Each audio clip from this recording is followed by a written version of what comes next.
And I'm Waite live at the Beelers Bilo West. We're helping hurricane victims with the Bruton Project Day 2. We'll tell you how you can help coming up.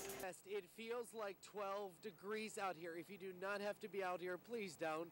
Normally these homes sit a good half-mile from where the White River normally would be. The waters have receded some in the past day, but residents sit watching and waiting to see what's going to happen to their homes. To date, Attorney General Steve Carter has logged almost 2,000 internet complaints, and with crime sprees popping up daily, his office is teaming up with the Tri-State Better Business Bureau to make sure that you're safe this holiday. So if you shop online or in the store, you won't be disappointed for Christmas. This is News Channel 7 Primetime Edition. Police forces around the tri-state are working overtime trying to solve a rash of recent crimes. Good evening, everyone. I'm Waite. Kelly Quinn has the night off. Evansville police have made one arrest so far, but they're still searching for 3 other suspects connected to a rash of other crimes. The most recent arrest happened just hours after police say Brandon Brown robbed this Huck's convenience store on Friday afternoon. Police say Brown is also being questioned for a list of other robberies, but has not been charged in any yet. Clerks at this Huck say Brown hung out in the store for 20 minutes before he actually robbed it. He even asked to see some prepaid phone cards prior. But the recent stream of robberies has some local clerks who work late in the night or the graveyard shift feeling very uneasy, some even questioning their own career choice. News Channel 7's Courtney Hathaway joins us live from Tobacco Road. And Courtney, it can be very scary for anyone to be on any side of a weapon. Some very good information. Hopefully no one else get hurt. Thank you, Courtney. It has been another tense day in Iraq as a C-130 Hercules transport crashed just north of Baghdad this afternoon. British Prime Minister Tony Blair is confirming at least 15 people on board were killed when the military plane crashed. U.S. officials say the wreckage from the British transport plane was scattered over a large area. Blair paid tribute to those who died today, saying this country and the wider world will never forget them. Iraqi expatriates living in the Hoosier State spent their weekend on the road, traveling hundreds of miles just to cast their ballot for a free country. Well, as we've been telling you, severe weather is our top story, and despite police warnings, many are determined to get where they need to be for Christmas. They're out bearing rough elements on the roads just to make sure they don't have to cancel their holiday plans.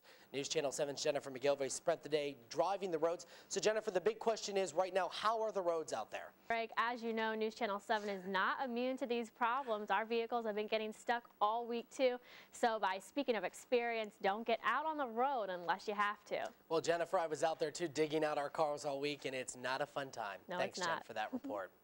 Well, most of us spend Christmas in the comfort of our own home with loved ones, sharing time, gifts, and memories. But some kids have a different reality. Their Christmas reality involves metal detectors, chain fences, and security checks. That's because they're visiting their mothers in prison.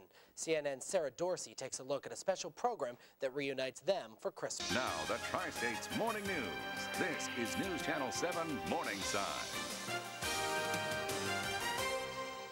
Good Wednesday morning, everyone. It's 6 o'clock. Thanks for waking up with us. I'm Waite. And I'm Allie Vanek. Outside this morning, more rain across the tri-state as we now sit under a flood. Making news this morning, Vanderbilt County's Republican-led commission met last night, making swift changes right off the bat. Newcomers Bill Nix and Cheryl Musgrave will join President Suzanne Crouch at the table. Nix and Musgrave replace outgoing President Catherine Finello and David Mosby. The trio decided last night to move the normal commissioners' meetings up 2.5 hours to 3 p.m. on Mondays instead of 5:30. They'll also meet in room 307 of the Civic Center, not 301, because it can house more bodies. The commissioners also want to hold 3 public forums a year, like that of Mayor Jonathan Weinzappel's traveling city hall meetings. That way they can hear what the people have to say. So Friday looks like our best day so far. Yeah, not too bad. It'll at least start to get a little bit milder as we end the week. All right, Allie, thank you for that. On the business front this morning, shareholders took a bite out of Krispy Kreme, while fears of inflation took a bite out of Wall Street. With more on the day's business news, here's Stan Case with the News Channel 7 Business Brief. Some streets had to be closed around Cleveland area, all because of flooding. Some of that video is just amazing. It is, and you know, I grew up in the Cleveland area. It is 6:30. Good morning, everyone. It's Wednesday, January 5th, 2005. I'm Waite. Thanks for waking up and starting your day with News Channel 7 Morningside.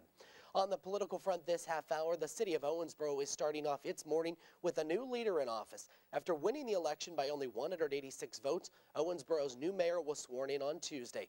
Tom Watson officially took office around 5 p.m. Tuesday. He stood before city and county officials taking his oath of office. Voters had a tough decision in November in the nonpartisan race, but Watson came out on top. Now he says he's ready to deal with the business and problems that the city of Owensboro has. And for today, we'll see you back here for midday at 11:30. Have a great morning.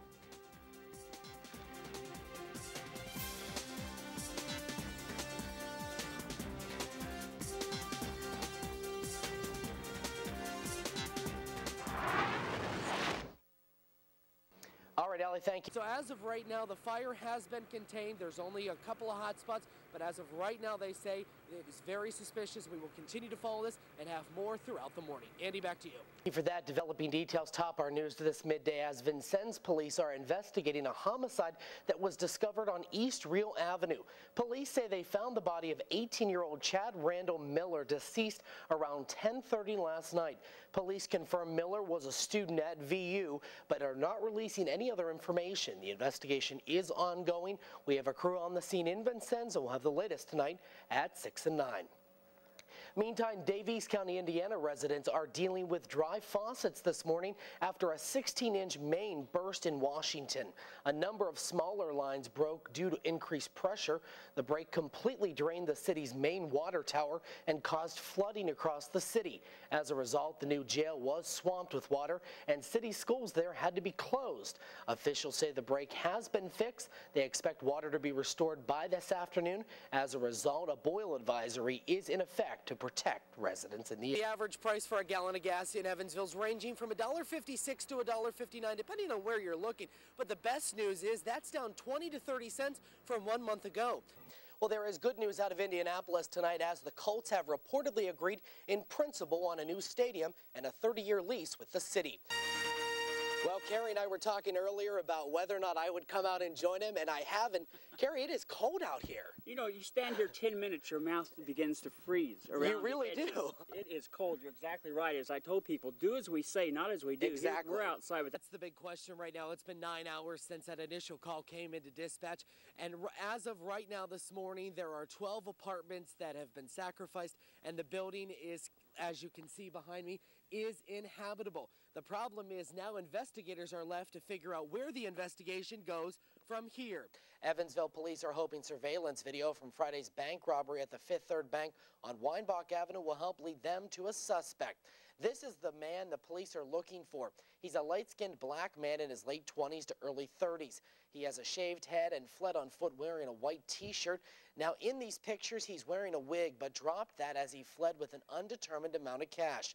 Take a good look at these pictures, and if you have any information, you're urged to call Evansville police. A boil advisory is in effect for residents living in Mount Vernon, Indiana. City water officials say the department is experiencing problems with its coffer units. As a result, residents are being urged to conserve as much water as possible. And if you use it, boil it for at least 5 minutes to ensure it's free from any contaminants. The boil advisory remains in effect until further notice. Officials say they're working on the problem and hope to have it fixed as soon as possible. Well, Hurricane Jean is no more. Now she's only a tropical storm as residents there clean up from the state's 4th storm in 2 months.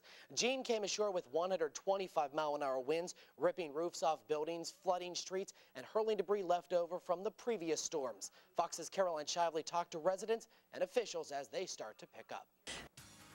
It's coming up on 7 minutes after the hour. Time to check our forecast. Meteorologist Carrie Dean joins us live in the Weather Lab. And Carrie, will Jean stay out of our forecast? looks like it about.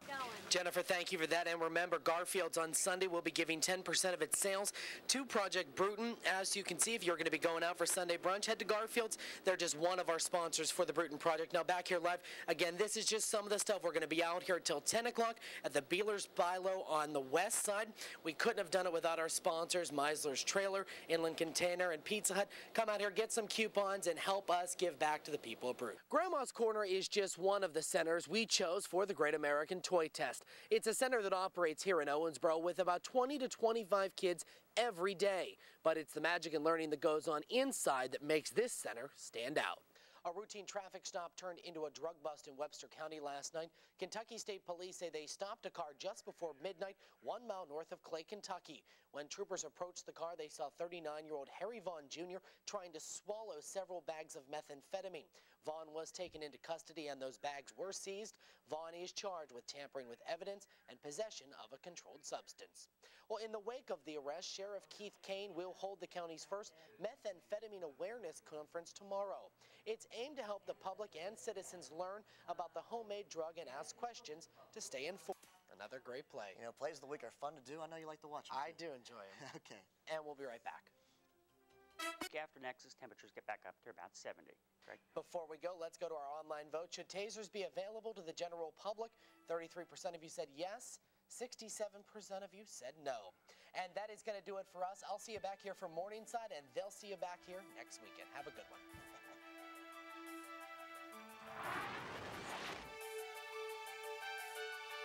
WTVW News Channel 7 and Wellborn Clinic, along with GravesRx.com, invite Tri-State seniors to attend a Prescription Assistance Day. It's a way of helping you save money on much-needed prescription medication.